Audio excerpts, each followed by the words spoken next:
कारनामे हैं डॉन के। आप समझिए डॉन को पैसे कौन देता है। डॉन का वो फाइनेंसर सामने आ चुका है। डॉन के फाइनेंसर का नाम है असाद कालिया।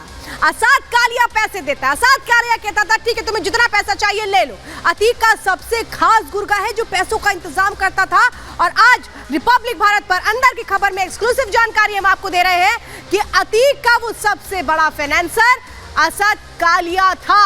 वो असाद कालिया जो उसके काले कारनामों का एक एक हिसाब रखता था। 50,000 का इनाम है असद कालिया के ऊपर। असद कालिया जिसका नाम है उमेश पाल हत्याकांड में, और उमेश पाल हत्याकांड के बाद से ही असद फरार है। असद कालिया भागा भागा फिर रहा है। असद कालिया अगर सामने आ जाता है तो डॉन के एक एक हिसाब का जो हिसाब है वो सामने आ जाएगा। कहां कैसे कब कितने पैसे लिए ये तमाम चीजें सामने आ जाएंगी। अब अंदाजा आप लगाइए, अभी आपने जिशान की जुबानी सुनी उस आतंक की कहानी जो अतीक अहमद ढाता था। अब मैं आपको वो सबसे बड़ी गवाही सुनाने जा रही हूँ, वो सबसे बड़े बयान सुनाने जा रही हूँ जो खुद पूर्व पुलिस अधिकारी बता रहे हैं अतीक अहमद के बारे में कि अतीक अहमद किस तरह से आतंक ढाता था। अतीक अहमद पुलिस के लिए कैसे चुनौती बड़ा हुआ था। वो पूर्व पुलिस अधिकारी आज रिपब्लिक भारत के कैमरे पर आए और उन्होंने क्या बताया अंदर की खबर में, सुनिए आप खुद।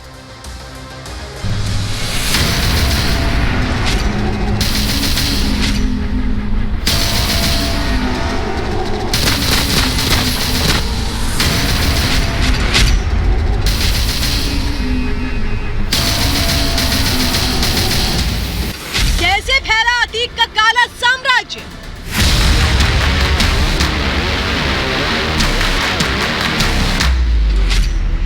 हर केस में वो सजा से कैसे बचा।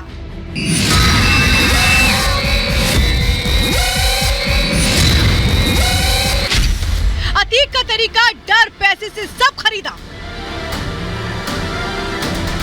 4 दशक से ज्यादा तक अतीक की तूती बोलती रही प्रयागराज दूसरे शहरों में। उसका गैंग फैलता रहा। उसकी काली दुनिया में पैसे का अंबार लग गया। अनगिनत घर और जमीनें उसने कब्जा ली। अपहरण हत्या तक तो वो करवाता रहा। 100 से ज्यादा केस उस पर दर्ज हैं। लेकिन हैरानी की बात यह है कि उसे कभी सजा नहीं मिली। ये सवाल भी उठता है कि क्या अतीक ने पैसे के दम पर कुछ पुलिस वालों, वकीलों, शासन प्रशासन के लोगों को खरीद रखा था। इसके लिए हमने कुछ पूर्व पुलिस अधिकारियों से बातचीत की और उन्होंने अतीक की कालगुजारियों की कच्चा चिट्ठा खोल दिया। तो 3 बातें तो बिल्कुल स्पष्ट है। राजनीतिक संरक्षण, अपराध की दुनिया में एक तरीके से बेताज बादशाह, धन की कोई कमी नहीं, अथाह धन, और वकीलों के ऊपर, पुलिसकर्मियों के ऊपर, जेल कर्मियों के ऊपर इसने दोनों हाथ से, और कहता यही था तुम सोच नहीं सकते हो कि मैं कितना पैसा तुम्हें दे दूंगा। इसके किस्से कहने से डरते थे, बताने से डरते थे, नाम लेने से डरते थे, ऐसा भय था। लेकिन अब मुख्यमंत्री ने on the floor of house ये कहा कि मैं मिट्टी में मिला दूंगा। अतीक के बारे में कहा जाता है कि वो संगठित अपराध की मूर्ति था। प्रयागराज में वो आतंक का पर्याय बन गया। उसे कुछ चाहिए होता था तो वो सारे हथकंडे अपना डालता था। समझाने धमकाने से लेकर घर में घुस कर मारना। उसकी धमक ऐसी थी कि बड़े बड़े अधिकारी उससे कांपते थे। CEO नोएडा एक बहुत बड़ा अधिकारी, वरिष्ठ अधिकारी होता है। उसके घर में जाकर के जो उन्होंने हिंसा और तांडव किया, तोड़फोड़ की, कार्रवाई, कोई कार्रवाई नहीं है। आप स्वयं समझ सकते हैं कि शासन प्रशासन राजनीतिक स्तर पे कितनी इसकी पहुंच थी। आधा सिविल लाइंस अतीक के लोगों ने कब्जा कर लिया। उनकी मोडस ऑपरेंडी थी, 4-6 आदमी चले गए, पूछा कि आप इसको बेचने वाले हैं क्या। फिर उन्होंने कहा नहीं साहब हम तो बेचेंगे नहीं। शाम को किसी ने उनके यहाँ 4 बम फेंक दिए डराने के लिए। अतीक पिछले कुछ साल से जेल में है। उसका भाई अशरफ और उसका एक बेटा भी जेल में है।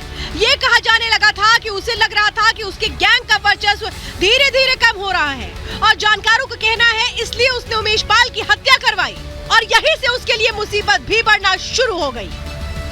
उनको पता नहीं था कि उस रोड पे जहाँ उसका घर है, CCTV लगे होने के बावजूद दिन के समय किसी ने मुंह नहीं ढका था उसमें, सब खुले मुंह से, सिर्फ इसलिए कि आप ये जानिए कि अभी हम हैं, अभी हमारा वर्चस्व है। वो अपने आप को कानून से बहुत ऊपर समझने लगा और ये समझने लगा कि जो वो करेगा वही सही है।